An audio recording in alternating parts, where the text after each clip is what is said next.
Hello दोस्तों, जैसा कि आप यहां पर देख पा रहे हैं, आप सभी के लिए धरना यहां से दिखाया जा रहा है। लाइव धरना चल रहा है, डीएलएड प्रशिक्षुओं का धरना है और ये धरना आपका एससीईआरटी लखनऊ पे चल रहा है। आप सभी ज़्यादा से ज़्यादा वीडियो को शुरू से एंड तक पूरा देखने के बाद लाइक करके शेयर ज़रूर कर दें। अपने घरों में बैठकर आप सभी सपोर्ट करें और ज़्यादा से ज़्यादा आप सभी देख रहे हैं डीएलएड प्रशिक्षुओं का जो संघर्ष जारी है। आप सभी यहां से देख पाएंगे। एजुकेशन अपडेट न्यूज़ में सुमन चैनल को सब्सक्राइब कर लीजिए। ज़्यादा से ज़्यादा आप इस वीडियो को, अगर डीएलएड के सच्चे प्रशिक्षु हैं तो ज़्यादा से ज़्यादा शेयर जरूर करिए। तो साथियों, देखिए पूरा संघर्ष। बहुत शांति वाले इंसान होते हैं, बस मौका देख के चौका और छक्का दोनों मार देते हैं।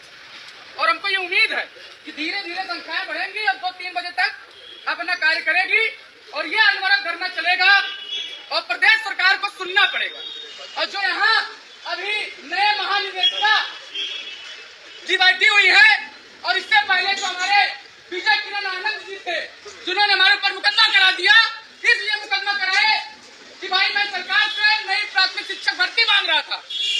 सरकार को मुकदमा कराना था, लेकिन सरकार के तौर पे विजय किरण आनंद जी ने हमारे ऊपर मुकदमा करा दिया और इस समय वो चले गए हैं, मेला अधिकारी बन गए हैं, मेला कार्यभार मिल चुका है। अब वो बेचारे मेला वाला कार्य करेंगे और इस समय हमारे किरण वर्मा जी आई हुई है, महानिदेशिका जी है। और सोचिए, ये सब इतने बड़े पद पे बैठे हुए हैं, ये लाखों लोगों को प्रशिक्षण दे रहे हैं, टिकट करवा रहे हैं, लेकिन नौकरी के नाम पर ये केवल समय काट रहे हैं इसी के कमरों में।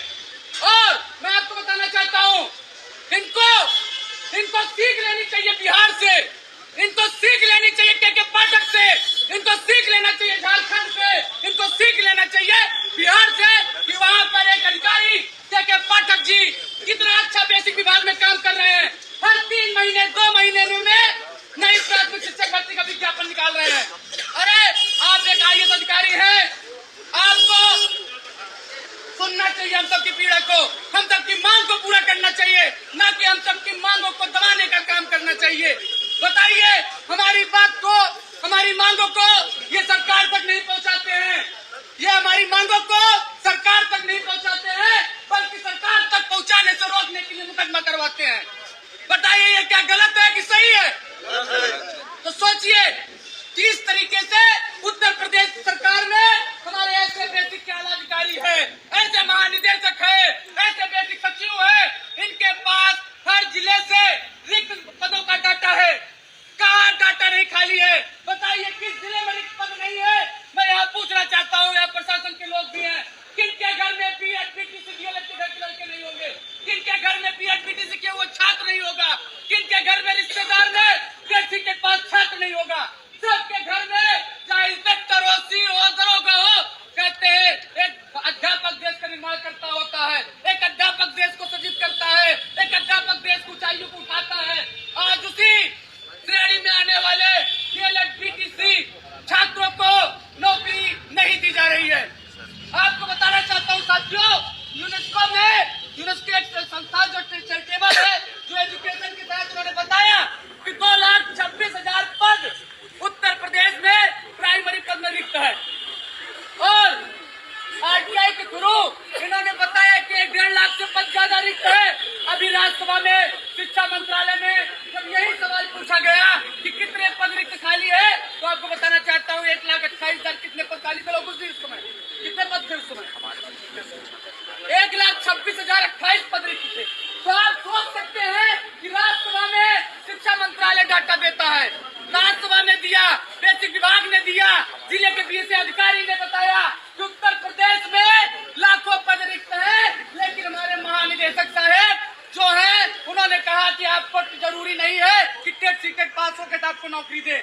हम चाहते हैं कि आप बताइए, आपको अगर नौकरी नहीं देना था, आपके विभाग में पद रिक्त होने के बाद भी आप भर्तियां नहीं दे रहे हैं, तो आपको डीएलएड बीटीसी टेट सीटेट कराना बंद करवा देना चाहिए था।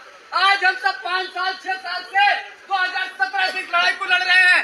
माननीय योगी जी हर विभाग में भर्तियां दे रहे हैं, लेकिन बेसिक विभाग के साथ अन्याय क्यों हो रहा है? ये सवाल का जवाब हम आज 6 साल से मांगने का प्रयास कर रहे हैं, लेकिन हमारे बेसिक के जो आला अधिकारी है, जो महानिदेशक जी साहब है, इन्होंने आज तक हमारी मांगों को सरकार तक नहीं पहुंचाया।